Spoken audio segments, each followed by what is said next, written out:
необычное заседание группы по истории, этнологии и антропологии отдела этноэкологии нашего института с присутствием наших друзей из культурной автономии азербайджанцев Москвы. Не удивляйтесь, что мы сегодня их пригласили. Вообще, на самом деле, они явились инициаторами такого вот доклада именно в Гумилеве, и они потом вам расскажут, почему в Азербайджане вот такой большой интерес к персоне Льва Гумилева. И в конце, после уже обсуждения научного доклада, вас ждет сюрприз, о котором я сейчас пока не скажу, но пожалуйста. Значит, с докладом «Взгляды Гумилева на природу межэтнических отношений и причины и популярность в России на рубеже 1980-90-х годов» выступает ведущий научный сотрудник отдела этноэкологии нашего института Анатолий Николаевич Вимсков. Пожалуйста. Спасибо. Ну, во-первых, я начну с благодарности Марьяне Мустафаевне, которая предложила выступить по этой теме. И есть две причины, по которым я согласился. Ну, во-первых, у меня были публикации на эту тему в последние 10-15 лет, поэтому то, что я скажу, это все уже опубликовано, здесь ничего нового не предпримется. Ну и, конечно, я не собираюсь только лишь пересказывать часть взглядов Гумилева, я попытался сказать что-то оригинальное от себя. Это касается оценки причин, с моей точки зрения, почему взгляды Гумилева были столь популярны в России. И пик их популярности пришелся на самый конец 80-х годов, потом они постепенно, их популярность снижалась. Строго говоря, наверное, можно сказать, что по инерции все 90-е и даже начало нулевых годов взгляды Гумилева в России были популярны, а вот в 10-е, особенно в начале 20-х годов, он уже становится историей. Пусть недавно, но уже все-таки историей. В заглавии стоит слово «природа» межэтнических отношений. Обычно мы используем этот оборот как метафору, как иносказание. Но вот применительно к взглядам Гумилева это буквально. Он считает, что межэтнические отношения имеют природную, естественную составляющую. Вот об этом и пойдет речь. Я позволю себе сделать небольшое отступление в самом начале. Я закончил в 1974 году школу в Москве, и подростком много читал о животных, мечтал стать зоологом, или биологом, или геодезистом. В конце старших классов заинтересовался археологией и древней историей. Даже выяснял, какие кафедры есть на историческом факультете Московского университета и как туда поступить. Но когда узнал, что больше половины студентов идут на историю КПСС и историю международного рабочего движения, мои идеи о кафедре археологии на этом закончились. Почему я об этом вспомнил? В то время я считал, что этнография – это что-то вот изучение, там, не знаю, лаптей, кокошников, свадебных песен или похоронных обрядов. Это меня совершенно категорически не интересовало. Я в итоге стал студентом географического факультета, потом начал работать там же на факультете. И вот в конце обучения на географическом факультете мне в руки попала книга Гумилева, тогда еще даже не книга, а препринт, «Этногенез и биосфера Земли». Это наиболее известная его книга. Это была вторая половина для конца 70-х годов. На меня она произвела очень сильное впечатление. Но самое главное, что я существенно изменил свое представление о том, что такое этнография или этнология, чем она занимается. И вот заниматься тем, чем занимался Гумилев, историей народов, историей возникновения народов, их миграцией, взаимоотношениями друг с другом, мне казалось очень интересным. Поэтому, когда чуть позже оказалось возможным попасть в институт этнографии, в аспирантуру, я уже не колебался и уже совсем иначе думал об этнографии. И еще хочу вспомнить одну историю. Это человек другого поколения, на четверть века младше меня, закончил один из инженерных вузов, работал, но заинтересовался работами Гумилева. Настолько, что написал на кафедру этнографии Санкт-Петербургского университета. А там, в Санкт-Петербурге, к Гумилеву относится лучше, чем в Москве. Это исторически так сложилось. Ему ответили. В ходе переписки он в итоге настолько заинтересовался, что поступил в аспирантуру, будучи по образованию инженером, в аспирантуру кафедры этнографии Петербургского университета, но, правда, не по наследию Гумилева, ни по истории работ Гумилева, по другой тематике. Аспирантуру он закончил в прошлом году, в этих стенах уже в нашем институте он защитил успешную кандидатскую диссертацию и недавно опубликовал книгу, где мне выпала честь быть научным редактором. Вот еще один человек, который пришел в этнологию благодаря знакомству с работами Гумилева. Поэтому, хотя я критически отношусь к взглядам Гумилева на природу межэтнических отношений, об этом сегодня тоже скажу, я бы не хотел, чтобы складывалось впечатление, что это только критика. Гумилев был очень масштабной личностью. Его вклад и в науку, и в общественную жизнь во многом очень велик. И, по крайней мере, очень многих людей он переубедил с точки зрения того, что такое этнология, чем она может заниматься, и чем ей стоило бы заниматься, и насколько это интересно. Ну, а теперь, собственно, доклады. Вот две публикации, на которых будет основано мое выступление. Одна из них, вы видите, это юбилейный сборник, посвященный столетию со дня рождения Гумилева, изданный в 2012 году. Ну, как вы понимаете, в юбилейном сборнике пишут хорошее. И я писал о реальном и неоценимом, к сожалению, вкладе Гумилева в развитие экологических исследований, в развитие экологически ориентированных исследований в отечественной этнологии. Ну, сейчас очень коротко я называл эти его принципиальные достижения. Именно Гумилев был первым, кто сказал, что можно говорить об этноценозе, это еще 1967 год, или антропоценозе, это 1971 год, то есть о системной организации нашего мира, в котором община людей составляет один из компонентов этой системы единой, или биоценоза, или антропоценоза. То, что вошло в науку, мы обязаны Валерию Павловичу Алексееву, академику, который в 1975 году, только через несколько лет после Гумилева, описал и обосновал концепцию антропогеоценоза. Потом мы поменяли этот термин на экосистему, сейчас мы живем уже с этой экосистемой. И обычно, к сожалению, не вспоминают, что в нашей науке именно Гумилев был первым, кто сказал об этом, о такой возможности.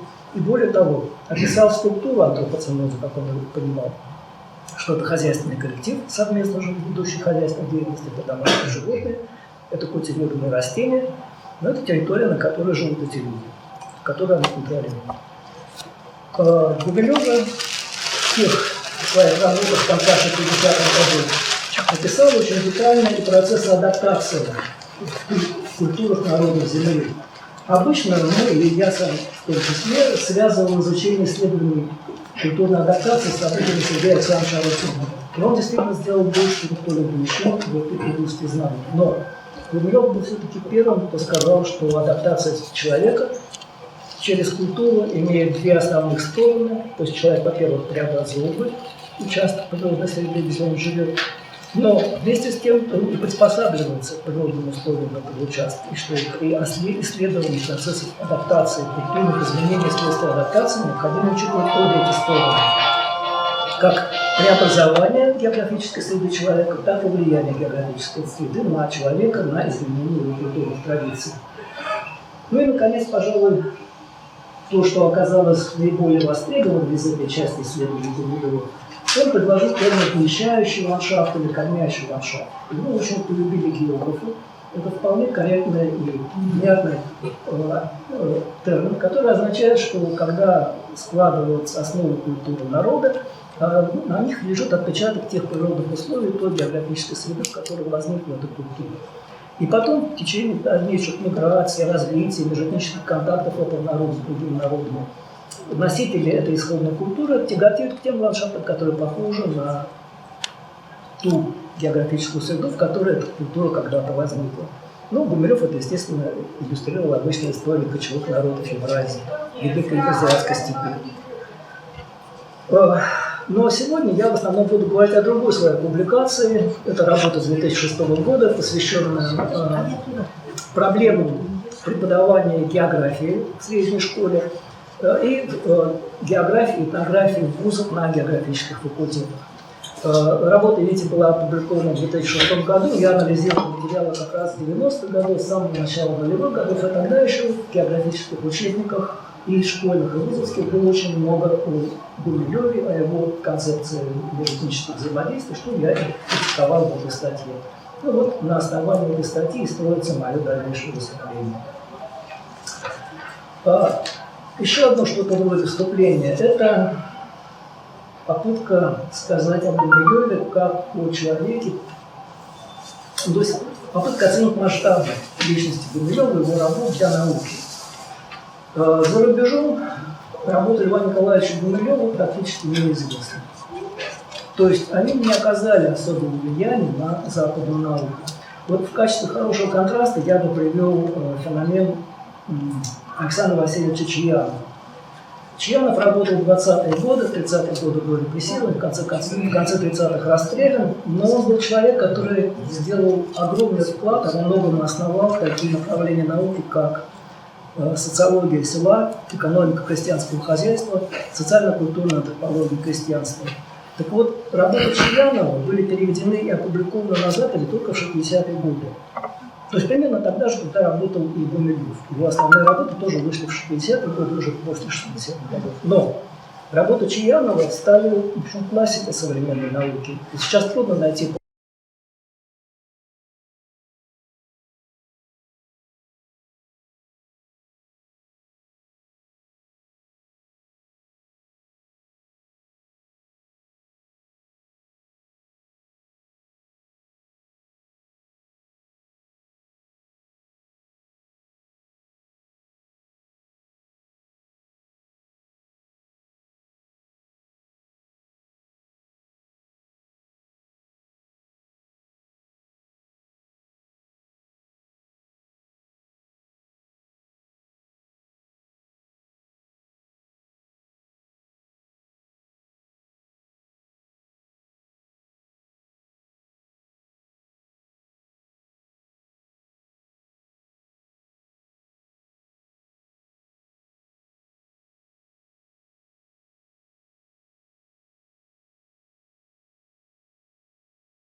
которое попало в это излучение, резко, многократно увеличивается доля пассионариев среди людей, и столь же резко уменьшается доля субпассионариев. А второе, не менее важное, это то, что все люди, попавшие на обучаемый участок земной поверхности, приобретают некое единое энергетическое поле. То есть, с точки зрения Гумилева, у каждого человека есть некое энергетическое поле. Между прочим, я от себя скажу, действительно, у каждого человека есть биополе. В нашем организме есть электрические заряды, и каждый из нас обладает определенным электрическим полем. Это действительно так. С точки зрения Гумилева, однако, в том, что попав под космическое излучение на определенном участке земной поверхности, все люди приобретают некую единую ритмику, единые биоритмы, единое колебание этих полей. И становятся, как он говорит, частью, благодаря этому, будущего суперэтноса. То есть они биологически как бы приобретают способность хорошо друг с другом позитивно, гармонично контактировать. Для объяснения этого феномена Гумилев вводит понятие комплементарности. То есть, с его точки зрения, биоритмы или энергетические ритмы, или энергетические поля людей и их совокупности, которые образуют суперэтносы, могут быть в силу чисто природных характеристик этих энергетических полей, их ритмики, их колебательных изменений, либо комплементарны друг другу, то есть благоприятны друг другу, и тогда контакты между представителями этих суперэтносов являются позитивными, дружелюбными, дружественными, либо эти колебания, биоритмы, энергетические поля некомплементарны, и тогда контакты представителей суперэтносов с некомплементарными энергетическими полями будут обязательно враждебными или неблагоприятными, конфликтными. Гумилев вводит также понятие времени существования суперэтноса от взрыва пассионарности, от наиболее активного состояния суперэтноса в момент вскоре после его рождения. С точки зрения Гумилева он проходит порядка 1200 лет своего развития через фазу роста, расцвета, надлома и затухания, угасания. Про комплементарность стоит сказать несколько слов. Это ключевое понятие, когда мы говорим о межэтнических взаимодействиях в картине мира, которую создал Гумилев. Вообще есть биохимический термин комплементарность через «е». Это термин, означающий взаимное соответствие макромолекул, органических макромолекул. Комплементарные макромолекулы гармонично взаимодействуют друг с другом, некомплементарные не взаимодействуют. Похоже, что Гумилев, который много работал с естественно-научными специалистами в области естественных наук, который он уже пытался об этом сказать, заимствовал этот термин, хотя в его работах обычно он пишет как через комплементарность. Ну, видимо, от слова комплимент, который тоже означает что-то хорошее. Для меня загадка, кто именно начал писать комплементарность. Между прочим, может быть, Лев Николаевич, потому что он, к сожалению, не был особенно педантичным и особенно строгим в своих высказываниях. Будучи сыном двух поэтов, он писал очень размашисто, ярко, образно, но не очень точно, не очень четко. И к особой точности он не стремился. Так что, может быть, он сам написал комплементарность, просто по созвучию, имея в виду комплементарность как термин, заимствованный из биохимии. Может быть, это дело его редакторов или тех, кто публиковал его работу, он просто не обратил на это внимания, я этого не знаю. Это уважительство. Комплимент – это уважительность. Да, но вот мне кажется, что все-таки Гумилев вкладывал более глубокий смысл. Он хотел, на мой взгляд, заимствовать термин из биохимии, который показывает внутренние потенции материи на благоприятное или неблагоприятное взаимодействие друг с другом в разных материальных, разных вещественных объектах. Но это мое предположение. Как вы понимаете, даже Гумилев не говорил о том, что за поле появляется в суперэтносе, какого типа энергии приходит из космоса, которая порождает эти суперэтносы. Он отделывался фразой о том, что современная наука этого не может узнать, не может этого понять. До сих пор, естественно, наука так и не смогла зафиксировать или понять, что же это за энергетические импульсы из космоса приходят на Землю и какие именно, с сходные парильники по биополям, результаты она приносит для человеческих сообществ. Казалось бы, довольно странная ситуация. То есть человек аргументирует основу своих идей тем, что он сам не может доказать, и говорит, что этого не может доказать наука, но при этом делает вид, что это научное объяснение. Я рискну предположить, что здесь сказалась, возможно, религиозность Гумилева. Но он же не мог сказать, что это вот Божий промысел. Вот Божий промысел, и какие-то народы друг с другом живут, и это нехорошо. А Божий промысел, и какие-то народы обречены на конфликты.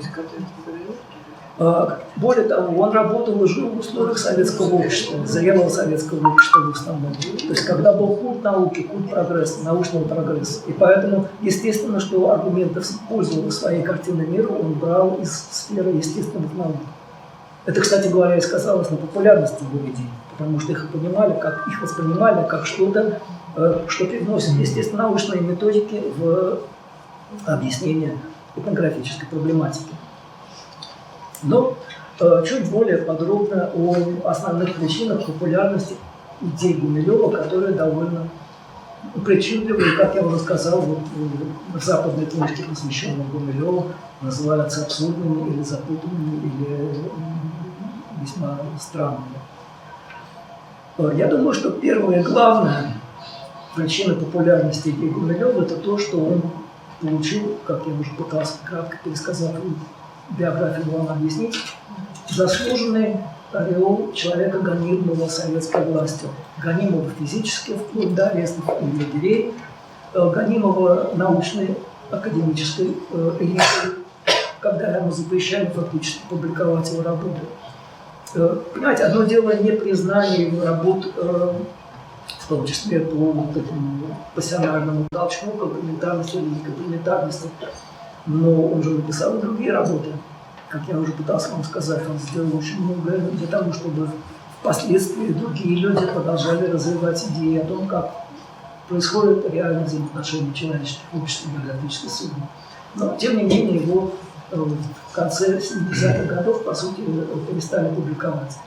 И те, кто моего возраста или чуть старше, понимают, что в конце 80-х годов вот это впечатление о человеке, как пострадавшем от советской власти, от советской бюрократии, в том числе от советской научной бюрократии, было мощнейшим фактором популярности такого рода человека. И, наверное, взлет популярности Гумилева в советском обществе, в позднесоветском обществе, в последние годы советской власти, связан в первую очередь с этим. Второй по значимости я бы поставил то, что работы Гумилева написаны удивительно ярким образным языком. Они читаются практически как роман, как художественная литература.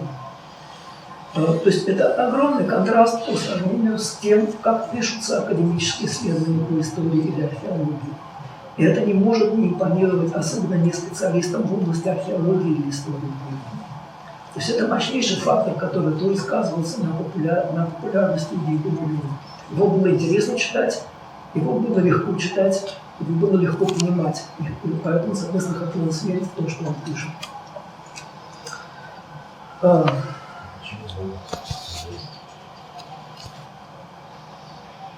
Еще один важный фактор популярности Гумилева в том, что до середины, конца 70-х годов у него, по сути, не было альтернатив. Идея, теория этноса в изложении Брамлея и тех, кто сотрудничал с Брамлеем, ведущих советских ученых, появилась, по сути, уже в 80-е годы. К сожалению, у нас мало знают и мало ценят очень важную работу академика Алексея Валерия Павловича. Он, хотя антрополог, физический антрополог, он тоже написал свою книгу «Этногенез». Очень интересно, но это тоже было позже. Ну и, наконец, информационная теория этноса Арутюновича Максарова тоже появилась чуть позже, чем первая работа Гумилева. И поэтому он оказался первым, кто предложил как бы научное объяснение того, как откуда появляются этносы, как они взаимодействуют друг с другом, что тоже способствовало росту его популярности.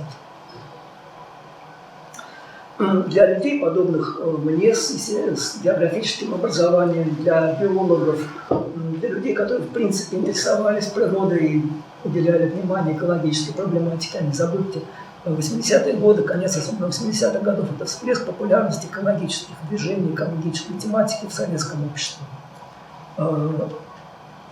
Тот факт, что Гумилев очень много говорит о взаимоотношениях общества и природы, о ландшафтах, о роли ландшафтных условий в восстановлении этоса, тоже был очень мощным фактором, который способствовал популярности и признанию идей Гумилева, потому что то, что говорил Гумилев, тогда воспринималось и во многом и осуждалось официально как нечто связанное с географическим детерминизмом. А марксизм советский в том числе довольно активно боролся с географическим детерминизмом. И только уже в самом конце 70-х, в начале 80-х, уже 80-е годы, когда появляется экология в работах Козлова, Крупника, других ученых, эта оптика меняется, но это было уже позже. А первые работы Гумилева как раз были, по сути, пионерными в этой области.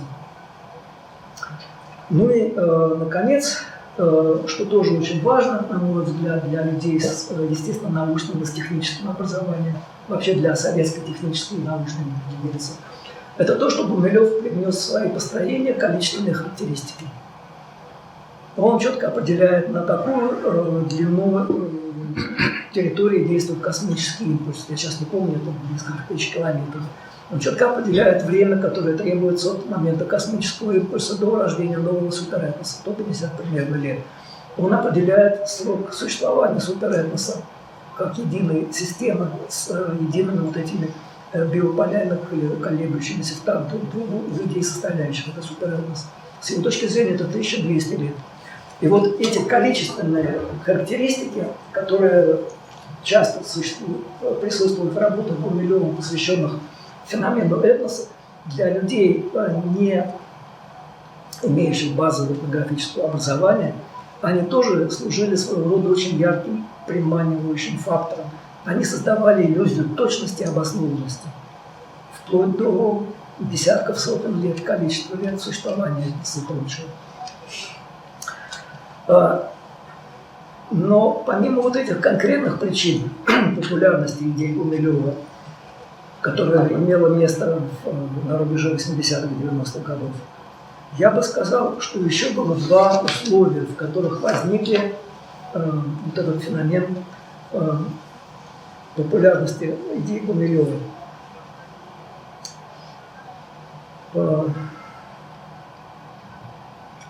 Во-первых, есть очевидный факт, с которым, я надеюсь, согласится большинство присутствующих, что взаимоотношения разных народов друг с другом складываются очень по-разному. В одних и тех же географических условиях контакты с одними народами могут быть благоприятными, с другими очевидно неблагоприятными. Ну, классический пример вспомните попытку русской колонизации Аляски. Приходят русские в регион географически Аляски, Алиутских островов, западного побережья современной Канады, примерно одинаковые географические условия. С алиутами складываются очень благоприятные отношения. Алиуты массово переходят в православие. Сейчас там Иван Петрович Сидоров запросто может жить на Алиутских островах, говорить по-алиутски и быть православным христианином с тех времен. Основную силу и промышленников, которые добывали звери, и воинов в русско-американской компании составляли именно алиуты. Собственно, русских или россиян, выходцев из России было очень мало. Это буквально сотни человек. А вот огромные контингенты, которые добывали калану, морскую выдру или защищали колонии Русской Америки, это были алиуты. На острове Кадьяк, где вначале базировалась русско-американская компания, жила одна из местных эскимосов. Но отношения с ними были не то чтобы благоприятными, не то чтобы неблагоприятными. В конце концов, кадьякцы тоже достаточно успешно влились в состав сотрудников русско-американской компании. А вот тлинкиты, индейские народы, группа тлинкитов, родственных племен североамериканских индейцев, живших на побережье Западной Канады современной, никаких отношений с ними, по сути, не сложилось. Были в лучшем случае мирные соглашения, перемирия, в худшем случае военные действия. Вот Гумилев это объясняет достаточно просто. Вот есть один суперэтнос, с ним оказался российский, да? С ним оказался комплементарный суперэтнос, к которому относятся алиуты, и некомплементарный, тот, к которому относятся индейцы Северной Америки. Вот он дает, мы можем спорить о том, насколько обосновано это объяснение. С моей точки зрения, оно не обосновано. Но оно дает ответ на вопрос, как интерпретировать очевидно различные характеры взаимоотношений одного и того же народа с другими народами в одном географическом регионе. То же самое попробуйте сравнить продвижение России на Кавказ и в Среднюю Азию. Там и там всегда война при продвижении.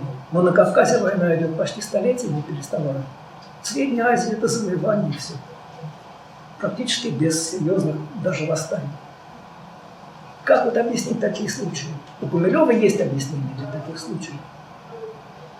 И в современной науке объяснение очень сложное. Это комплекс факторов социальных, исторических, экономической конкуренции и многих-многих других, которые потребуют не один десяток статей, чтобы их обосновать, которых никто, конечно, читать не будет. А прочитать под комплементарность или не под комплементарность у Гумилева очень просто и легко.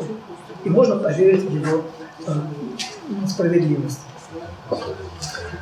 Второе условие, в которых возникла идея Гумилева. Мы обычно забываем о том, что в Советском Союзе и в позднем Советском Союзе была, по сути, неизвестная идея о разделении человечества на разные цивилизации. И о том, что разные цивилизации на Земле имеют каждая свои исторические траектории развития. Гумилев, как я уже пытался вам сказать, был нацелен на изучение истории. Он хорошо знал литературу, в том числе западную литературу. Он лично читал Шпенглера, его книгу «Закат Европы», он знал работу Данилевского, России, Европы. То есть первые шаги концепции цивилизации на Западе были ему, безусловно, известны. И вот идея Гумилева о разделении человечества на цивилизации, она, по сути, повторяет на Советском Союзе цивилизационную концепцию, которая была весьма популярна и остается весьма популярной на Западе. То есть это такой советский вариант представления о том, что мир делится не на цивилизацию, а на суперэтносы. И что в основе этого деления не исторические закономерности, не особенности истории тех или иных групп народов, а вот некий там космический импульс. Но суть та же самая. И Гумилева легли на почву, когда советское общество отказывалось от марксистских идей о том, что все человечество едино, что все люди на Земле проходят одни и те же стадии развития. Вот эта картина, она рушилась вместе с закатом популярности коммунистических идей. А на смену ей ничто не приходило. На Западе там было несколько альтернативных теорий. Одна из них – идея цивилизации, которую создал, по сути, Тойнби, которая стала вновь очень популярной в 90-е годы, когда я работал Сэмюэля Хантингтона о восстановлении цивилизации. А у нас те же ответы, по сути, те же ответы на те же самые вопросы давала концепция Гумилева. Просто у него вместо цивилизации суперэтносы. И, наконец, последнее, на чем я хотел бы закончить. Как вы видели вот на этих фотографиях, которые я приводил, имя Гумилева справедливо связывается с евразийскими идеями, с идеями евразийства. Это действительно так. Более того, Гумилев претендует на то, чтобы дать, естественно, научное обоснование идеям евразийства. Идеям, с его точки зрения, славянский суперэтнос или русский, по-моему, говорил суперэтнос, и тюркский суперэтнос, они комплементарны друг другу. И вот это и есть Евразия, союз славян и тюрок. Мне кажется, что мы, живя теперь в условиях очень конфликтного, резко конфликтного мира, живя в условиях поисков национальной идеи для России, скорее всего, раз за разом будем выходить на идеи евразийства. Я лично не сторонник евразийства и не считаю, что евразийство имеет большой потенциал для развития России или имеет исторически обоснованность. Но совершенно точно евразийство не может основываться на идеях Гумилева. Если оно будет основываться на идеях Гумилева, и если евразийство будет подпираться идеями Гумилева, опровергнуть его будет очень просто. И вот эта опасность, мне кажется, очень важной и весьма злободневной для современного состояния российского общества. Не стоит поддаваться иллюзиям, но не стоит возвращаться к евразийству, особенно в его трактовке, связанной с именем Гумилева. Ну, пожалуй, все, что я хотел сказать. Еще раз повторюсь, Гумилев фигура чрезвычайно интересная, очень масштабная. И он сделал много хорошего для науки, хотя его центральные идеи, с которыми справедливо ассоциируется его имя, на мой взгляд, не выдерживают научной критики. Ну, что есть, то есть. Вот ряд такой был из двух человек, Гумилев и Хант. Почему, например, сюда же не поставить рядом взгляды духа современного евразийца, которые каким-то образом используют и развивают близкие идеи? Не только Дугина, да. Ну, дело в том, что я, во-первых, не специалист по евразийству, и поэтому Дугина я очень плохо знаю работы, и еще раз повторюсь, не будучи специалистом или поклонником этих идей, особенно в них и не вникаю. Поэтому я просто не компетентен реально сопоставлять взгляды Гумилева с современными евразийцами. Я хотел бы завершение доклада было такое про евразийство, что прямо просил. Не основывается. Увы. Тоже можно вопрос, да? Значит, я хочу сказать, что идеи евразийства возникли до Гумилева, значительно раньше. Об этом прежде всего 15 века. О том, что с Западом сотрудничество России, ну, просто-напросто всегда идет на смарку. Вот.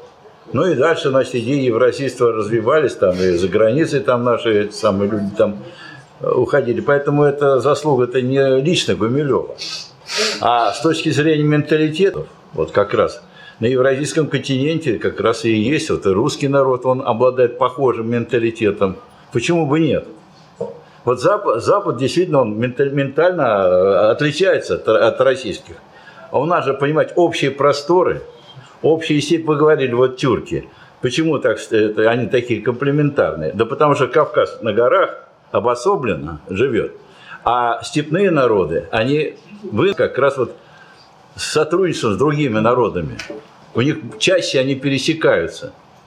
И культуры пересекаются, и так далее. И поэтому, кстати говоря, евразийские цивилизации, они связаны с тюркской нитью на самом деле. Вот представь себе, ну, Турцию не говорим уже, там Персия, то же самое правило с тюрками. Индия тоже, было времена, значит, правления, Тадж-Махал, более мелкие страны. Поэтому здесь вопрос спорный, я считаю. Как вы думаете? Ну, во-первых, я не говорил, что Гумилев создал евразийство. Конечно, евразийцы – это в первую очередь иммигранты из Советского Союза, которые создавали это общественно-политическое течение. Ведь, с моей точки зрения, евразийство появилось как попытка постфактум обосновать и оправдать создание Советского Союза. Понимание Советского Союза как союза народов на этой территории бывшей Российской империи, что была Российская империя, у нее была своя идеология, свои принципы. Она рухнула, она не выдержала испытания истории. А теперь появляется нечто новое. Советский Союз, как союз народов Центральной и Северной Евразии. Вот евразийцы, тоже советские и многие другие, они попытались оправдать происшедшее и подвести под это научную базу. И Гумилев, кстати говоря, эти работы тоже знал. Поэтому нет, он как один из возможных продолжателей, да, но, конечно, никак не создатель евразийства, я об этом не пытался сказать. А я же говорил о том, что мне кажется, что если сейчас будет все больше и больше откат к идеям евразийства, если евразийство будет переживать повторно вспышку популярности в нашем обществе, в наших правящих кругах, то очень опасно, если это будет сопровождаться реанимацией идей Гумилева. Потому что они не выдерживают научной критики. И тогда мы будем строить свою идеологию на песке. А что касается сути евразийства, или по Гумилеву комплементарности русского и тюркского этноса, ну, вспомните 90-е годы. Основной массив беженцев и переселенцев русских, и украинцев, и прочих, и татар, например, держат тюрок. Давид Казахстан. Стабильно давал Казахстан в 90-е годы, в 10-е годы. Что-то это не очень похоже на симбиоз. Чуть не уезжали. То есть политических составляющих не было, да? Это были чисто природные. Нет, это были не природные, это были как раз именно политические. То есть ну, так, тогда вы противоречите себе. Не было природной комплементарности между казахами, тюрками и русскими славянами. Почему не было? Потому что русские массово уезжали из Казахстана. Как между республиканцами и сегодня в Соединенных Штатах Америки, у них тоже не комплементарность, да? Я почему считаю, что слово комплементарность это научно. Нет, я хочу понять логику. Вы только что сказали, что практически, что Гумилев являлся просоветским. Ну, во-первых, я сказал, что Гумилев дважды сидел в лагерях. И я не сказал ни разу, что Гумилев просоветский человек. Я сказал, что Гумилев с середины 70-х годов подвергся вновь гонениям со стороны советской элиты, в том числе научной и партийной, и его практически не печатают. Это тоже как-то не вяжется с тем, что он просоветский человек. Он не был особенно рьяным антисоветчиком. Не выразил, Он ни в коем случае не был просоветским или прокоммунистически настроенным человеком. Я не понимаю, как можно приходить к такому выводу. Евразийцы, которые бежали от советской власти, эмигрировали из тогда еще Российской империи в ходе гражданской войны. Да, это было течение в эмиграции, которое поставило не на борьбу с советской Россией, и не впоследствии не на союз с Гитлером, как это сделал Краснов или Шкуро и многие другие романы казачьи, а наоборот, на попытке объяснить, что же происходит на пространстве бывшей Российской империи, и как-то понять и не поддержать, но просто понять. Я, в общем-то, физик. Что хочу сказать, да, евразийство – это великая идея, да, вот это единение русского и тюркских народов, я не говорю славянских народов, потому что русские и прочие славяне, кроме белорусов, это совершенно уже сейчас уже антиподы стали. Я думаю, не скоро они помирятся. Поэтому, ну, я бы даже не причислял русский. Славянский язык, да, но это не славянская ментальность. Какую роль сыграло евразийство? Оно действительно начало формироваться еще в V веке, когда Аттила пошел своими походами, это было в основном тюркоязычная масса, ну там были графины и прочие, но в основном такая масса была. И они произвели такой исторический переворот, как бы смену, ну, если говорить языком марксизма, формации, рабовладельческий переход к феодализму. Существовали на этом пространстве. Затем появились тюркские каганаты, тоже историческая территория. Ну и затем Золотая Орда, Западный Улус, Российская империя, Советский Союз, нынешняя Россия.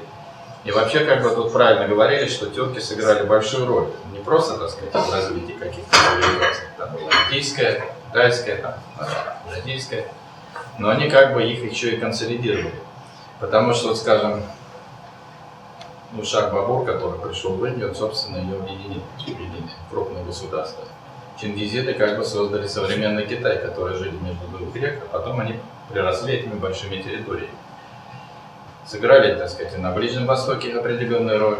Но если бы не турки-османы, я думаю, позиции ислама были бы достаточно свободны. Потому что, собственно, они всю эту массу арабскую, которая уже пришла в упадок, они ее собрали, защитили. И, собственно, таким образом ислам сохранился. Хотя, в общем-то, арабы благодарности не выражают по этому поводу. Это было бы так. И судьба, наверное, африканских негров уже.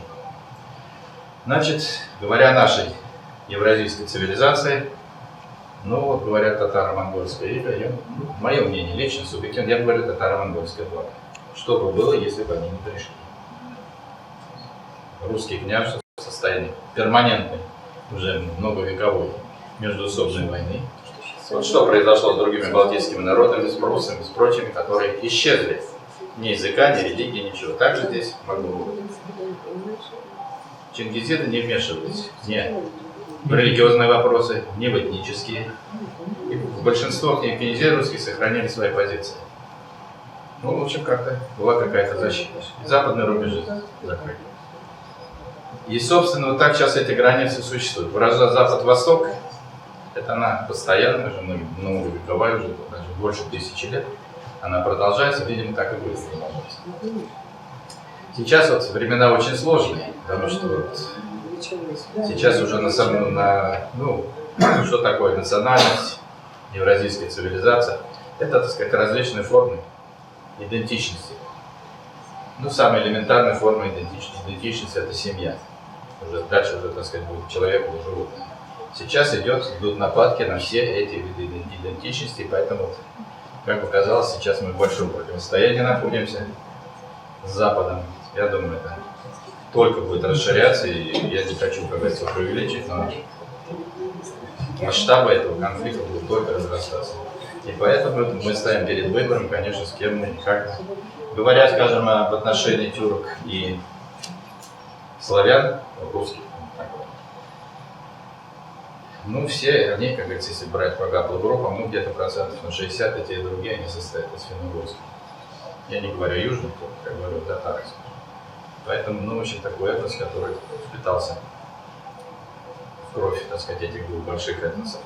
Но, тем не менее, тоже уникальный факт, комплементарность, да, комплементарность.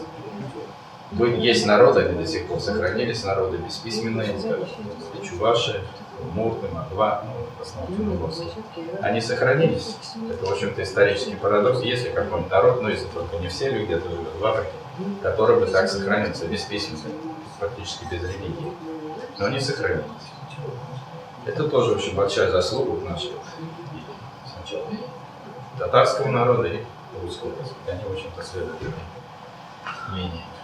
Ну, поэтому евразийство сейчас, идея, ну, мне кажется, она важна тоже как идеологическая основа для единения наших народов.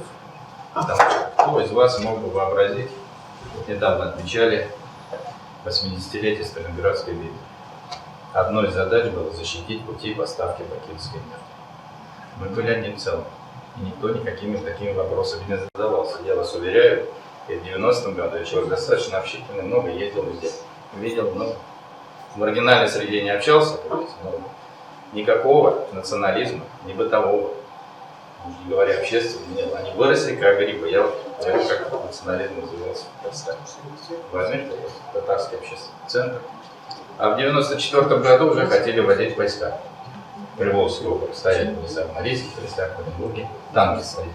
Ну, искусство было. Шаймеева, что он, в общем-то, сумел с Ельциным договориться. Никаких поводов не было особо.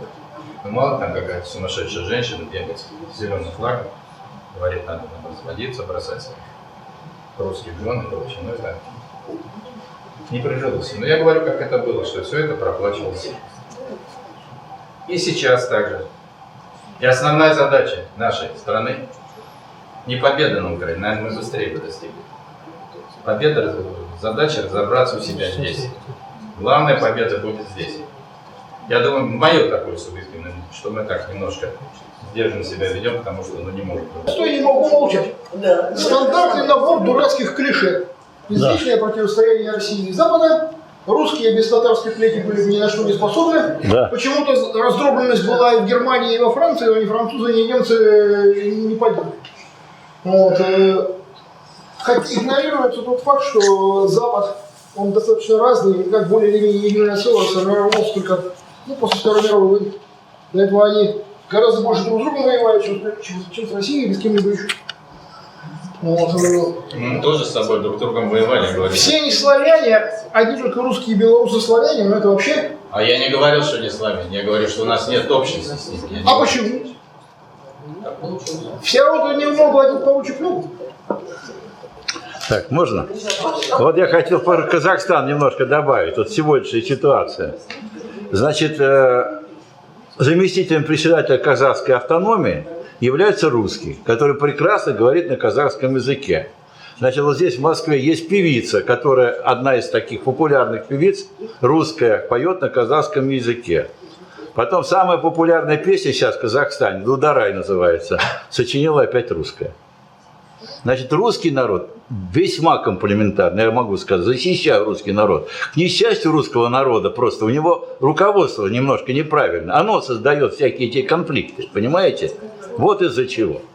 Сам народ. И, кстати говоря, Девятов говорил еще при освоении Сибири, значит, здесь местный какой-то архимандрит писал о том, что нужно усилить работу по религиозной пропаганде среди русских, потому что они, попадая туда, в сибирские деревни, начинают принимать язык местных аборигенов и говорить только на этом языке. Вот понимаете как? Потому что русский народ это не чисто славян, это не славяне, понимаете? Это смесь вот этих степных народов. И, кстати говоря, напомню, что в России порядка 17 тюркских народов, да? Вот так вот. Это же родина. Коллеги, я хотел сказать, что сейчас не место не время для политических деклараций. У меня тоже есть политические симпатии, антипатии, я тоже могу рассказывать, и с удовольствием это сделаю в кулуарах любому желающему. И поверьте, буду откровенен и конкретен. Во-вторых, мы не обсуждаем, хорошо или плохо дружбу народов. Я тоже, естественно, как и каждый нормальный человек, за дружбу народов. Я тоже за союзные экономические, социально-политические отношения на пространстве бывшего Советского Союза. Здесь нет предмета для спора. Предмет спора заключается в том, что можем ли мы вслед за Гумилевым утверждать, что контакты восточных славян и тюрок всегда и только положительные. Я говорю нет. И не потому, что были войны были везде. Все народы воевали друг с другом. Я говорю о так называемом мирном времени. Вот, например, чтобы понять, о чем была речь. Начало 90-х, середина 90-х годов. Резкое падение уровня жизни. Фактически обнищание больших масс населения. Русское население в Татарстане остается на месте, никуда не бежит. Да, казалось бы, вот прекрасный пример комплементарности русских и тюрок, все хорошо, Гумилев прав. В Казахстане то же самое. Население русское массово уезжает. Оно там очень большое, поэтому его много до сих пор. Но масштабы миграции в Российскую Федерацию были самыми большими из Казахстана. Представьте себе, каково приехать в середине 90-х годов в Россию, где своя нищета, где свои люди мыкаются по углам и не знают, чем заняться и как заработать на жизнь. И тем не менее, в таких условиях миллионы уезжали из Казахстана. Это не политические сюжеты, это не вопросы политических союзов или еще чего-то. Это отношения людей. Восприятие места своего жительства, родное, не родное, свое, не свое. Мы можем взять Российскую Федерацию конкретно. Тувинцы – одни из наиболее сохранивших традиционную тюркскую культуру народов Российской Федерации. Пожалуй, только в Дагестане и Чечне были больше масштабы выезда русского населения, чем в Туве. Тува фактически соперничала с Дагестаном и Чечней, и Ингушетией по масштабам, по доле выехавших русских. Это тоже очень не похоже на славяно-тюркский симбиоз с точки зрения Гумилева. Я еще раз повторюсь, я не говорю о том, что надо пропагандировать случаи конфликтности между народами. Я не говорю о том, что нужно декларировать, что все народы всегда и исключительно дружно живут друг с другом, в том числе на пространстве бывшего Советского Союза. Я говорю о том, что надо быть точным, это раз, и не скатываться к политическим декларациям или огромным обобщением, что славяне и тюрки братья всегда и везде, или славяне и тюрки враги всегда и везде. Вот против чего я спорю. А вот такой подход как раз и вытекает из построения Гумилева, что какие-то народы, входящие в определенный суверенность, либо всегда будут друг к другу относиться по-братски, что бы ни происходило, либо наоборот всегда обречены исключительно на конфликт. Ну и наконец евразийство. Евразийство – это политическая идеология. Это не союз экономический или социальный, не отношения между людьми на уровне бытового. И поэтому не надо путать историю нашествия государственных объединений или разъединений с историей евразийства. Евразийство – это вполне конкретная политическая идеология. Я хочу поблагодарить руководство Института экологии за организацию этого прекрасного мероприятия, Нарьям Хану Мусафаеву за содействие в организации этого мероприятия, докладчика за довольно обширный, подробный, хороший доклад. И всех присутствующих, которые были приглашены. Здесь, кстати, вот, представитель черкесского народа, здесь представитель татарского народа, здесь азербайджанцы. Поэтому действительно мы постарались привести несколько, расширить вашу аудиторию. Теперь насчет выступлений. Действительно, масштаб этого человека.